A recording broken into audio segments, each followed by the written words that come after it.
એક નજર કરીએ આજના મુખ્ય સમાચાર ઉપર। થરાદ ડીવાયએસપીના સ્વ ડ્રાઈવર ઇમામ ખાન રમઝાન ખાન પઠાણને શ્રદ્ધાસુમન અર્પણ તેમના પુત્ર દ્વારા નાયબ પોલીસ અધિક્ષક શ્રી કચેરી થરાદ ખાતે બેસવાના બાંગડા મૂકવામાં આવ્યા।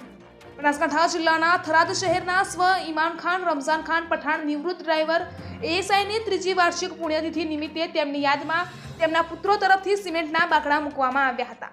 જેમાં વર્ષ 2021ના પવિત્ર રમઝાન માસ દરમિયાન તેઓનું અકાળે અવસાન થયું હતું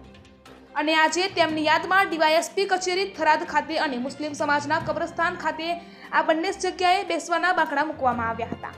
અને તેમજ થરાદ પોલીસ પરિવાર તરફથી ડીવાયએસપી કચેરીના પટાંગણમાં તેઓને શ્રદ્ધાસુમન અર્પણ કરવામાં આવ્યું અને આ પ્રસંગે થરાદ ડીવાયએસપી એસએમ વરોતરિયા, પીએસઆઈ એડી બારોટ તથા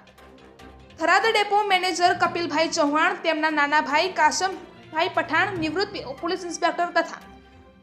સલીમ ખાન પઠાણ તથા તેમના બંને પુત્રો સબીર ખાન પઠાણ અને શમશેર ખાન પઠાણ થરાદ કચેરીના પટાંગણમાં શ્રદ્ધાસુમન અર્પણ કર્યું હતું અને તેમના બંને પુત્રો દ્વારા તમામ થરાદ પોલીસ પરિવારનો દિલથી ખૂબ ખૂબ આભાર વ્યક્ત કરવામાં આવ્યો હતો। રિપોર્ટર ચાક્ષી ગુજરાત ન્યૂઝ ચેનલની સાથે કયુમભાઈ ચૌહાણ, થરાદ લાખણી બ્યુરો ચીફ, બનાસકાંઠા।